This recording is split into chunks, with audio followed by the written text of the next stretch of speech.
यार ललित सिंह यादव के चित्र पर पुष्प अर्पित करते हुए यहाँ उपस्थित सभी धर्म उपासक उपासिकाओं को नमो बुद्धाय जय भीम। साथियों, जैसा कि आप सभी लोग जानते हैं, आज पेरियार ललित सिंह यादव जी की जयंती मनाया जा रहा है।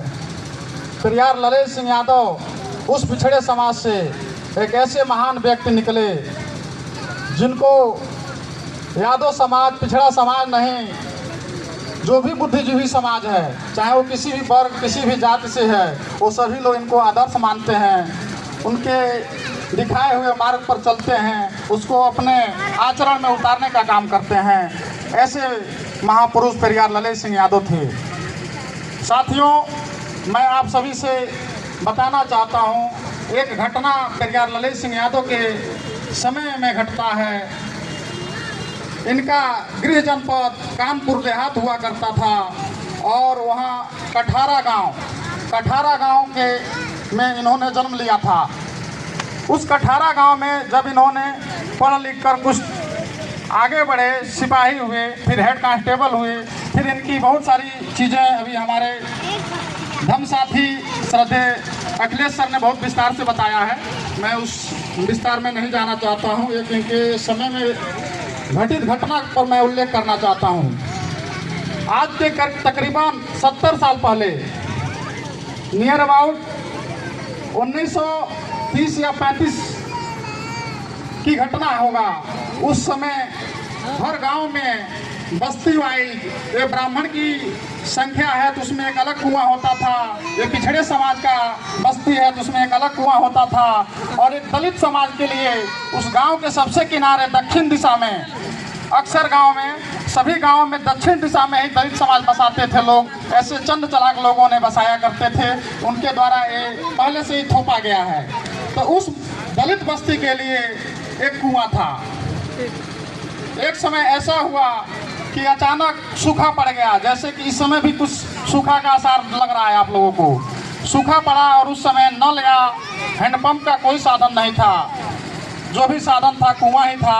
और उस समय नियम भी यही था कि उस गांव के, उस बस्ती के, उस मोहल्ले के सभी लोग उस कुएं से पानी भरेंगे, फिर ले आके अपना चौका बर्तन करेंगे या पीने नहाने का काम करेंगे। ऐसे था ललित सिंह यादव साहब के समय में, जब इन्होंने चरम सीमा पर इस मनुवाद का, और इससे इनको गलान हो रहा था कि हमारे जैसे पढ़े लिखे लोगों और ऐसे लोगों के साथ भेदभाव हो रहा है, इन दलित बस्तियों में भी भेदभाव हो रहा है। उसी समय अचानक सूखा जब हुआ तो इनके गांव में एक मोलहू चाचा हुआ करते थे। ललित सिंह यादव जी के गांव में इनके पद में मोलहू चाचा हुआ करते थे, और उस मोलहू चाचा के दरवाजे पे कुआं था।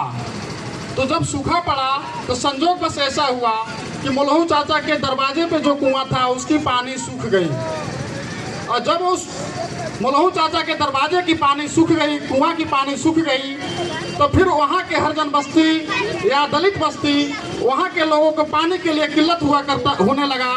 यहाँ तक कि पोखरा तालाब छोटे छोटे जो उस कंडीशन में ललित प्रसाद यादव को ये पता चला कि ये दलित बस्ती पानी के अभाव में काफ़ी इनको दिक्कत हो रही है।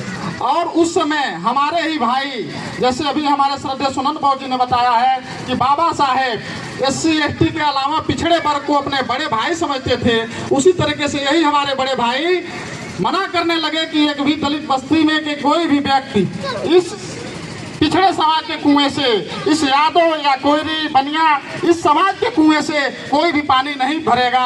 अगर ऐसा भर देगा तो उसको मारा जाएगा, पीटा जाएगा, यानी उसको दिया ही नहीं जाएगा। इस कंडीशन में ललित सिंह यादव साहब ने उस कुएं से, उस पिछड़े समाज के कुएं से पानी भरकर अपने घर पे रोकते थे, रखते थे, और उस दलित बस्ती में के लोग बारी बारी से आते थे और इन्होंने पानी दिया करते थे। ऐसे संघर्ष करके ललित सिंह यादव साहब को ऐसा लगा कि इस तरीके से भ्रांतियां हैं हमारे समाज में, हमारे समाज के लोगों में इस तरीके से ऊंच नीच की जो खाई खोदी गई है, ये बहुत ही दर्दनाक खाई है। इस कंडीशन में ललित सिंह यादव साहब का भी विरोध इन्हीं के समाज के लोग, वही कोयरी कोहार और जो भी जातियां हैं इसमें पिछड़ी में, ये सभी लोग करने लगे कि आप द्वारा इस शूद्र को, इस दलित को सह दिया जा रहा है, यह आप गलत कर रहे हैं। यानी इन्हीं का विरोध होना शुरू हो गया। फिर इस पे ललय सिंह यादव साहब ने रात में, इनको नींद आने नहीं लगा, इनको लगा कि ये बस्ती पानी बिना मर रहा है। वो समस्या तो अनाज का भी समस्या था, लेकिन पानी के भी समस्या जब होने लगा तो इनको रात में नींद भी नहीं आने लगा। इन्होंने उस समय अपने समाज में ज़्यादा पढ़े लिखे थे, इन्होंने गए और जिलाधिकारी कानपुर से मिले। कानपुर देहात, कानपुर शायद हुआ करता था, बाद में कानपुर देहात हुआ, जो भी चीज़ें होगी। इन्होंने जिलाधिकारी कानपुर से मिले और उनसे इन्होंने पत्र के माध्यम से आग्रह किया कि हमारे समाज, हमारे ग्राम सभा में दलित बस्ती है, वहाँ इतने की संख्या है, वहाँ एक कुआं था और वो भी कुआं सूख गया है। एक कंडीशन है कि वहाँ के बच्चे और बड़े बुजुर्ग जो कुछ भी हैं पानी के अभाव में बीमार पड़ रहे हैं, मर रहे हैं, नाली के पानी भी पीने के लिए मजबूर हो गए हैं। इस कंडीशन में जिलाधिकारी कानपुर द्वारा पहल किया गया और दलित बस्तियों में एक बहुत बड़ा सा कुआं खुदवाया गया। इनके पहल में जब वो कुआं खुदवाया गया, उसके बाद से सारे दलित बस्ती जितने SC ST वहाँ के थे लोग बहुत प्रभावित हुए और बहुत ललय सिंह यादव साहब के सौजन्य से जब कुआं खोदा तो इन्होंने बहुत उसका आनंद लिया, उससे अपना भोजन पानी पकाने लगे, बहुत अमन चैन से रहने लगे। 2-4 साल 5 साल बाद कुछ ऐसी कंडीशन आया कि फिर पुनः सूखा आ गया। और जब उस समय सूखा आया, संजोग ऐसा हुआ कि उस पिछड़े समाज के कुआं की पानी खत्म हो गई, सूख गई, और उस कंडीशन में पूरे गांव के ऐसा हुआ कि उस पिछड़े समाज, यादव समाज का भी कुआं का पानी सूख गया, साथ ही साथ उस ब्राह्मण समाज का भी कुआं के पानी सूख गया। और उस समय ललय सिंह यादव के सौजन्य से, इनके देखरेख में, इनके पहल में, जो उस दलित बस्ती में जो कुआं खोदा गया था उसी में केवल पानी आ रहा था। इस कंडीशन में सभी लोग मजबूर हो गए। तब ललय सिंह यादव साहब ने जाकर उस मुलहू चाचा से कहा कि चाचा, अगर आपने किसी वैश्य या किसी पिछड़े समाज को पानी भरने दिए तो मैं अब आपका विरोध करूंगा, मैं आपका हाथ पैर बराबर कर दूंगा। इसलिए कि बहुत संघर्षों के बाद यह कुआं मेरे द्वारा, मेरे पहल से आग्रह करके खुदवाया गया है। यह लड़ाई मान सम्मान की लड़ाई है, आपने नहीं भरेंगे। अब ललय मुलहू चाचा का हिम्मत तो था नहीं कि उस ब्राह्मण ठाकुर छत्री के सामने वो पानी बंद कर दें, लेकिन ऐसा कंडीशन हुआ, ललय सिंह यादव के द्वारा बताया गया था। इसलिए मुलहू चाचा ने, जब वो लोग पानी भरने गए, मजबूर हो गए, जब पानी नहीं मिला पानी भरने गए तो मुलहू चाचा द्वारा रोका गया, खबरदार पानी नहीं भरना है, ये चमार की पानी है, ये दलितों की पानी है, इसमें आप लोग नहीं भर सकते हैं, आप लोग भरेंगे तो छुआ जाएंगे, अपवित्र हो जाएंगे, इसलिए पानी नहीं भरा जाएगा।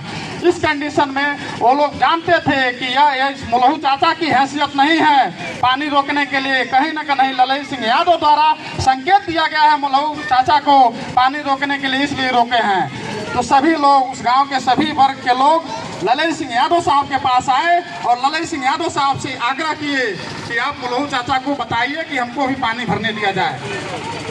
ललय सिंह यादव जी द्वारा बताया गया कि ठीक है, पानी आप भरेंगे उसी शर्त पे कि जब आप उनको भी अपने यहाँ के शादी ब्याह में उनको भी एक साथ बैठाएंगे, एक सम्मान देंगे, तब उसी शर्त में मैं पानी भरने दूंगा। कोई भी ऊंच नीच का, छोट बड़े का कोई भेद विभेद नहीं रहना चाहिए। इसलिए इनके बातों से प्रभावित होकर उस गांव के लोग, सभी लोग समझे और इनके सामने, ललय सिंह यादव जी के सामने प्रस्ताव किए कि नहीं, अब हमारे दलित बस्ती भी, वो भी हमारे भाई हैं और हमारे साथ शादी विवाह सारे संस्कारों में एक साथ बैठेंगे, एक साथ उठेंगे और कहीं से कोई ऊंच नीच, छोटे बड़े का कोई विभेद नहीं रहेगा। इस प्रस्ताव पे उस मुलहू चाचा के कुएं से गांव के सभी समाज के लोग जाके पानी भरे और फिर बाद में सामान्य स्थिति हो गई, सबकी पानी आने जाने लगा। इस तरीके से हमारे कुछ ललय सिंह यादव साहब के समाज से, कुशवाहा समाज से, कुछ अन्य समाज से भी लोग यहाँ उपस्थित हैं। मैं इन सभी लोगों से कहना चाहता हूँ, आप हमारे बड़े भाई हैं, आपके मैं छोटा भाई हूँ, पद में या जैसे भी छोटे बड़े ही हम भाई हैं। आप हमारे दुश्मन नहीं हैं, न आपके हम दुश्मन हैं, लेकिन कुछ चंद चालाक लोगों ने आपको, हमको दुश्मन बना दिया है। हम चमार हैं, कोई यादव है, कोई धोबी है, कोई कुशवाहा है, इसी में छोट ऊंच नीच छोट बना दिया है। यह समझने की बात है। अगर हमको लड़ना है तो केवल मनुवाद से लड़ना है, मनुष्य मृत्यु से लड़ना है, बाबा साहब के दिए हुए अधिकार से हमको अपने अधिकार को समझना है। अगर बाबा साहब नहीं होते तो शायद यहाँ के प्रधान पांडे जी हैं। इसके पहले इसके पूर्व प्रधान जो हमारे थे माली समाज से थे, जिनके द्वारा इस बुद्ध विहार में लगभग 50,000 का सहयोग किया गया था। और इसलिए किया गया था कि अगर बाबा साहब नहीं होते तो शायद मैं प्रधान नहीं होता, और बाबा साहब नहीं होते तो मैं आप लोग के सामने यहाँ बोल रहा हूँ, मैं भी हेड कांस्टेबल नहीं होता। आज ये सम्मान मिल रहा है, ये कुर्सी मिल रहा है, ये सब बाबा साहब का देन है। नहीं तो कोयरी का लड़का सब्जी बोता, यादव का लड़का भैंस चराता, चमार का लड़का जूता चप्पल सीता, ऐसा चंद चलाक लोगों ने मनुस्मृति के द्वारा ऐसे बड़ व्यवस्था में हमको आपको बांट दिया था।